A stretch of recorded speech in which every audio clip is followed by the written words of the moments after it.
জানেন আজিয়া নগরের বাকলি এলাকাতে যে গোলাগুলির ঘটনা, এই গোলাগুলির ঘটনা দুইজন নিহতর খবর আমরা পাই। ইতিমধ্যে মানিকুর যে পরিবার, তার বোন এবং তার পরিবার পরিজন এটা এসছি এবং তারা আত্মনাদ একেবারে তারা চিল্লিতে আকাশ পাতাল একেবারে ভারী হয়ে এসছি চট্টগ্রাম মেডিকেল কলেজ হাসপাতালের এলাকা।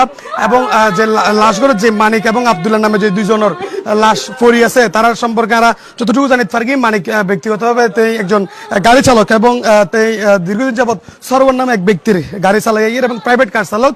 এবং আজকে যে গোলাগুলির ঘটনা ঘটছে, এই গোলাগুলির ঘটনা মূলত লাইতুর আড়াইটে নাগাদ সমত যে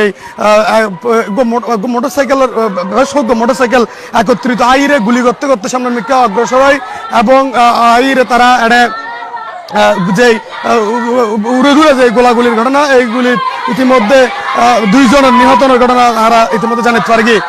দেখতে লেগে আসলে তার পরিবার পরিজন, তার ছোট ছোট তিন মানিক নামে যেই ফুয়া মারা গিয়ে তার ছোট ছোট তিন ছোট ছোট ফুয়াগুলোরও এটা আনো এই অল্প বয়সে ছোট ছোট ফুয়াগুলো আনাতে গিয়ে এগোই।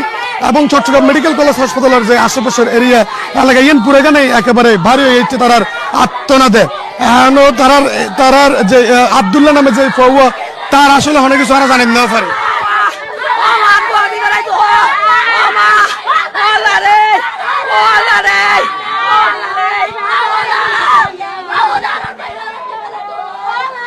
এটা আড়াইজনের ফরতুন যে মানিক নামে যে ফৌয়া, তারে দুইবার তার মারে এটা অজ্ঞানে ফেলে দেখে এবং তার ছোট ছোট তিন মাই ফুয়া মানিক নামে যে ব্যক্তি মারা গিয়ে তার ছোট ছোট দুয়া ফুয়া মরদ ফুয়া এবং খুব হৃদয় বিতরক। এবং যে দুইজন মারা গিয়ে এটা আরেকজনের নাম বলতে আবদুল্লাহর সঠিক পরিচয় এখনো পর্যন্ত আমরা জানি না পারি।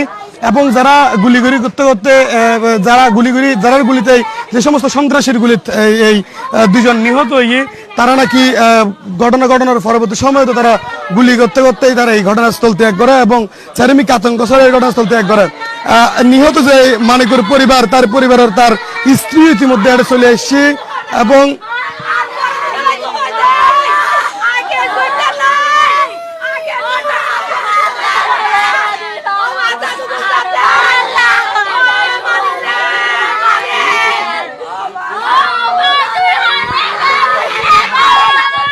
আসলে কি উল্লাই কি হারণে কি ঘটনার লাই এই গোলাগুলির ঘটনা সঠিক করে আর হত হইতে পারে। এবং এরা পুলিশ যোগাযোগ বাকলে থানার পুলিশ যোগাযোগ করানোর চেষ্টা করছে, তারও আর আসলে সঠিক কোনো তথ্য আর তারা তো এখন পর্যন্ত না পাই, যেহেতু ফটো ফোনে তারা যোগাযোগের চেষ্টা করিও যোগাযোগ করে না পারি। যে গুলির যে ফৌয়া নিহত মানিক, তার বাড়ি নগরের চট্টগ্রাম নগরের উত্তর চট্টগ্রামের মধুনাঘাট এলাকাত। এবং এই ইতিমধ্যে তার পরিবারের লোকজন এটা চলে এসে তার ছোট ছোট তিন ফুয়া এবং তার তিন ফুয়াতুন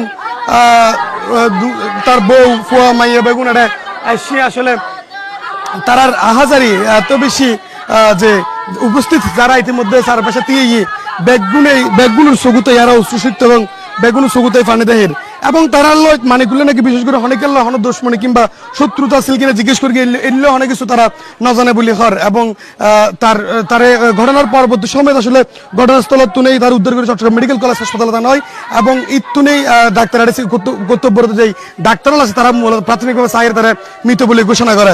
এবং আবদুল্লাহ নামে যেই ফৌয়া, তার পরিবারের অনেকের এখনো পর্যন্ত তারা নদেহি এবং আরেকজন যেই আহত এবং খুব বেশি গুরুতর অবস্থা, তার কি অবস্থা শরীর জানি না। এবং অন্য বাকি দুইজনের পরিবারের অনেকের আর লক না পাই। এবং যে মানিক নামে যে গাড়ি চালক, তার বউ, তার বোন এবং তার মা, তার সন্তান বেগুন চট্টগ্রাম মেডিকেল কলেজ হাসপাতালেতে আছে।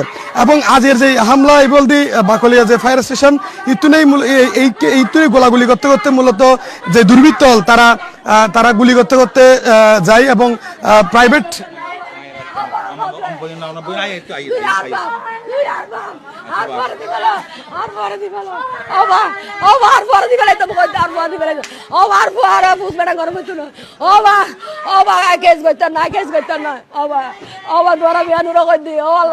আল্লাহ তুই ব্যবস্থা লাভাই দাও না, আল্লাহ আল্লাহ তুই ব্যবস্থা লাভাই দাও না, আল্লাহ আসলে আর একদিন পরেই পবিত্র ঈদ, রমজানের শেষ সময় এই মুহূর্ত তাইরে এরিম হন ঘটনা হন পরিবারের লাই আসলে মানে লিবার মতো নয়।